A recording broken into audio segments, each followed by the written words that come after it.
The beast was at the open window directly opposite, and not 5 paces away. Nothing but those dreadful eyes were visible, but in the tumult of her feelings as the situation disclosed itself, to her understanding, she somehow knew that the animal was standing on its hinder feet, supporting itself with its paw on the window ledge. That signified a malign interest, not the mere gratification of an indolent curiosity. The consciousness of the attitude was an added horror, accentuating the menace of those awful eyes, in which steadfast fire, her strength and courage were alike consumed. Under their silent questioning, she shuddered and turned sick. Her knees failed her, and by degrees, instinctively striving to avoid a sudden movement that might bring the beast upon her, she sank to the floor, crouched against the wall, and tried to shield the babe with her trembling body without withdrawing her gaze from the luminous orbs that were killing her. No thought of her husband came to her agony. No hope nor suggestion of rescue or escape. She knew her husband would not be able to save her. Her capacity for thought and feeling had narrowed to the dimensions of a single emotion. Fear of the animal sprung, of the impact of its body, the buffeting of its great arms, the feeling of its teeth in her throat, the mangling of her babe. Motionlessly now, and in absolute silence, she awaited her doom. The moments growing to hours, to years, to ages, and still those devilish eyes maintained their watch. Returning to his cabin late at night, with a deer on his shoulder, Charles tried the door. It did not yield. He knocked. There was no answer. He laid down his deer and went round to the window. As he turned the angle of the building, he fancied he heard a sound, as of stealthy footfalls and a rustling in the undergrowth of the forest. But they were too slight for certainty, even to his practiced ear. Approaching the window, and to his surprise finding it open, he threw his leg over the sill and entered. All was darkness and silence. He groped his way to the fireplace, struck a match and lit a candle. Then he looked about. Cowering on the floor against the wall was his wife, clasping his child. As he sprang towards her, she rose and broke into laughter, long, loud and mechanical, devoid of gladness and devoid of sense. The laughter there is not out of keeping with the clanking of a chain. Hardly knowing what he did, he extended his arms. She laid the babe in them. It was dead, pressed to death in its mother's embrace. This is what occurred during a night in the forest, but none of it did Irene Marlowe relate to General Brenning. None of it was known to her. When she had concluded the sun was below the horizon, and the long summer twilight had begun to deepen in the hollows of the land, for some moments Brenning was silent, expecting the narrative to be carried forward to some definite connection with the conversation introducing it. But the narrator was as silent as he, her face averted, her hands clasping and unclasping themselves as they lay in her lap, with a singular suggestion of an activity independent of her world. It is a sad, a terrible story, said the man at last. But I do not understand. You call Charles Jacob father, that I know. That he is old before his time, broken by some great sorrow I have seen, or thought I saw. But pardon me, you say you, and that you. That I am insane, said the girl, without a movement of her head or body. But Irene, you say, please dear, do not look away from me. You say that the child was dead, not demented. Yes, that one. I am the second. I was born 3 months after that night, my mother being mercifully permitted to lay down her life in giving me mine. The man was again silent. He was a trifle dazed and could not at once think of the right thing to say. Her face still turned away. In his embarrassment, he reached impulsively towards the hands that lay closing and unclosing in her lap. But something he could not have said what restrained him. He then remembered vaguely that he had never altogether cared to take her hand. Is it likely, she resumed, that a person born under such circumstances are like the other spiritual beings? Is what you call sin? Brenning did not reply. He was preoccupied with a new thought that he was taking shape in his mind.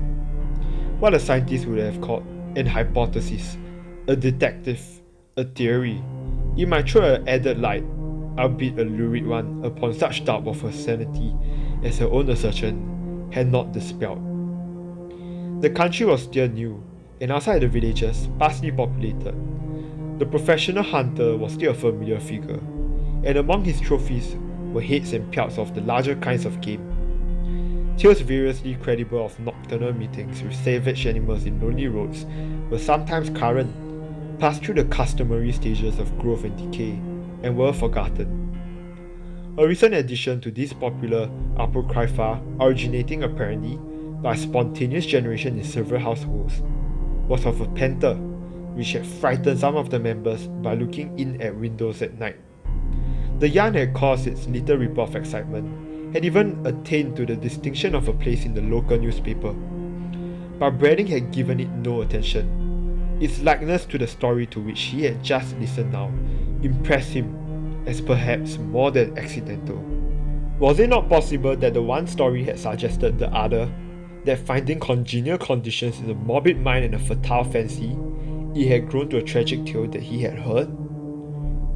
Brenning records certain circumstances of the girl's history and deposition, of which with love and curiosity he had been heedless, such as a solitary life with a father, at whose house no one, apparently, was an acceptable visitor, and a strange fear of the night, by which those who knew her best accounted for her never being seen after dark. Surely in such a mind imagination once kindled might burn with a lawless flame, penetrating and enveloping the entire structure. That she was mad, though the conviction gave him the acutest pain, he could no longer doubt. She had only mistaken an effect of a mental disorder for its cause, bringing into imaginary relation with her own personality the vagaries of the local myth makers.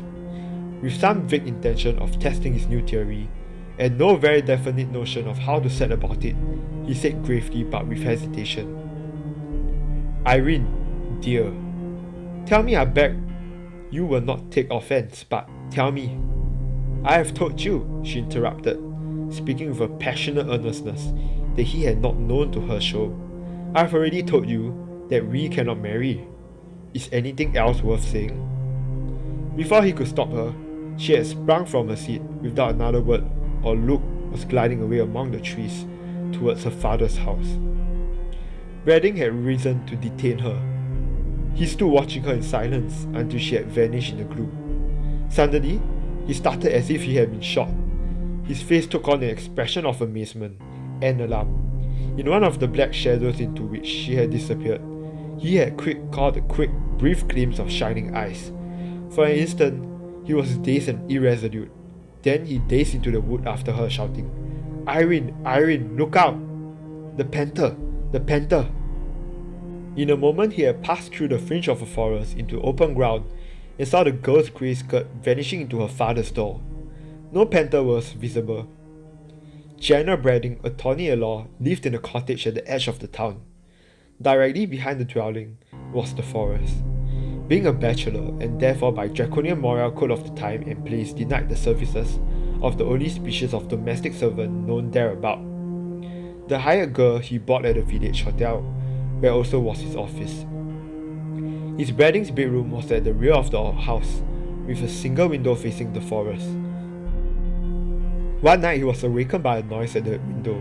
He could hardly have said what it was like. With a little chill of the nerve, he sat up in bed and laid hold of the revolver, which with a forethought most commendable in one addicted to the habit of sleeping on the ground floor with an open window, he had put under his pillow. The room was in absolute darkness, but being unterrified, he knew where to direct his eyes, and there he held them, awaiting in silence what further might occur. He could now dimly discern the aperture, a square of lighter black. Presently, there appeared at its lower edge two gleaming eyes that burned with a malignant luster inexpressibly terrible. Brenning's heart gave a great jump, then seemed to stand still. A chill passed along his spine, and through his hair, he felt the blood forsake his cheeks. He could not have cried out, not to save his life. but being a man of courage, he would not, to save his life, have done so if he had been able. Some trepidation his coward body might feel, but his spirit was of sterner stuff. Slowly shining eyes rose with a steady motion that seemed an approach, and slowly rose Brenning's right hand, holding the pistol. He fired. Blinded by the flash and stunned by the report, Brenning nevertheless heard, or fancied that he heard, the wild high scream of the panther. So human in sound, so devilish in suggestion. Leaping from his bed, he hastily clothed himself and, pistol in hand, sprang from the door, meeting 2 or 3 men who came running up from the road. A brief explanation was followed by a cautious search of the house. The grass was wet with dew. Beneath the window, it had been trodden and partly leveled for a wide space, from which a devious trail, visible in the light of a lantern, led away into the bushes. One of the men stumbled and fell upon his hand, which as he rose and rubbed them together was slippery. On examination, they were seen to be red with blood. An encounter unarmed with a wounded panther was not agreeable to their taste. All but Brenning turned back.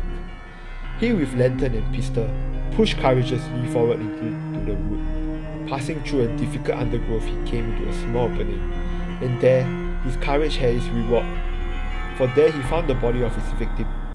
But it was no panther. What it was, in told, even to this day, upon the weather-worn headstone in the village churchyard, was that the corpse that he has found was a woman. Brenning up to this day still visits her grave.